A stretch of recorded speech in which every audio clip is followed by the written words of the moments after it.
20-20 ہزار کا پٹرول لگاتے ہیں، لمبے سفر کر کے جاتے ہیں۔ کیوں جا رہا ہے بھائی تو؟ لال شہباز قلندر کے دربار میں جا رہا ہے۔ تو کدھر جا رہا ہے؟ یہ پاک پتن جا رہا ہے، یہ بیچارہ لاہور جا رہا ہے۔ کس لیے؟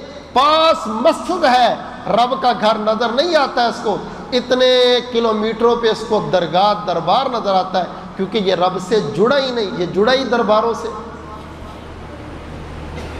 میرے نبی نے تو کسی کو نہیں جوڑا، شریعت اسلام نے تو نہیں جوڑا کسی درگاہ کسی دربار کو۔ حضور نے کبھی کہا ہوئے میرے چچا حمزہ کی قبر ہے، سید الشہداء ہے، شہیدوں کے سردار ہیں، وہ کسی کو زیادہ مشکل آئے تو حمزہ کے روضے پہ آ جانا، کسی کو زیادہ پریشانی بنے تو مجھے بتانا، میں پڑھ کے دے دوں گا کچھ۔ اللہ کی قسم یہ قوم کدھر لگ پڑی ہے؟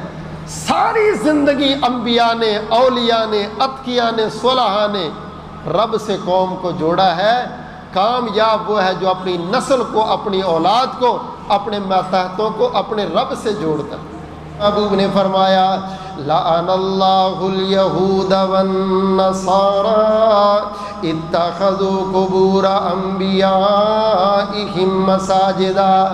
میرے صحابہ، اللہ کی لعنت ہو یہودیوں پر، اللہ کی لعنت ہو عیسائیوں پر، جب کوئی نبی ان میں سے چلا گیا، ان ظالموں نے رب کو چھوڑ کے نبی کی قبروں کو سجدے شروع کر لیے۔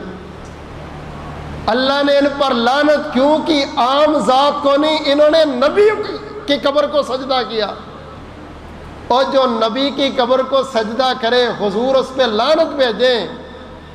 جو نبی کی امت کے قبروں کو سجدے کرتا ہے اس مسلمان کو اپنے ایمان کی فکر کرنی چاہیے۔